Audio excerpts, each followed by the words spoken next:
Hello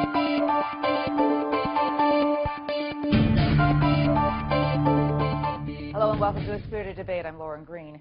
This weekend will bring to a close Passover, the Jewish high holy days commemorating the Israelites' freedom from slavery in Egypt. The Passover meal, or Seder, celebrates that emancipation. And for many people, the ancient event that happened thousands of years ago has very little bearing on their lives today. But Rabbi Mark Wildes says Passover is more relevant today than it ever has been.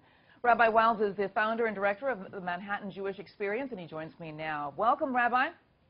Thank you for having me. Why is it so important to tell the story of Passover each year? Well, the story of Passover is a very relevant and contemporary one, even though it is recounting something that happened literally thousands of years ago. Unfortunately, slavery and future emancipations, please God, are things that continue to exist in our society today. And we recount the story so that we can think about the lessons and the implications of oppression and persecution and slavery and see how our ancestors combated it then and what we can do today. Now, you talk about two different kinds of slavery. You talk about an external slavery and an internal slavery. Now, first I want to talk about the external slavery and what that is. What is an external slavery? So an external slavery essentially simply is when a human being's actions are controlled by another person against their will. And that's what Pharaoh did against the ancient Israelites in Egypt thousands of years ago. And unfortunately, it is still taking place today in the form of human trafficking, where innocent individuals throughout the world, millions of people's lives are being controlled against their will by other people.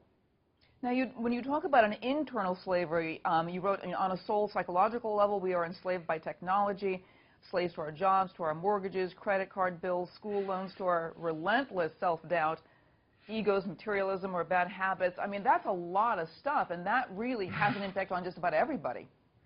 Yeah, I mean, that's the stuff that's happening on the inside that we also reflect on Passover, and it's a teaching really for all humanity. The Hebrew word for Egypt, or ancient Egypt, was Mitzrayim. And the root of that word is Meitzar, which means oppression or narrowness. And the idea that when we are physically or even spiritually enslaved by someone else, another force that's controlling us, it prevents us from being expansive and ultimately developing ourselves into the people that we were meant to be. And so getting out of Egypt, liberating ourselves from these, whether it's a poor habit, it's an addiction, it's low self-esteem, it's maybe the opposite, arrogance. That's also something that we're thinking about during the holiday of Passover, not just the external forms of slavery, but the stuff happening within us. We also need to rid ourselves of that as well.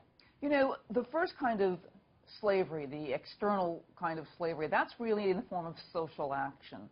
But the second kind, that internal slavery, that's a much more difficult kind of slavery to eradicate, because it really starts like a scalpel. You have to get into your system in order to sort of weed it out. And how can you do that? That's a really excellent point. I always said that if we could somehow, all of us as individuals, deal with our demons internally, the world outside would be a much better, safer, freer place. We have to do the hard work ourselves. We're very focused on an election right now. We're basically obsessed with an election.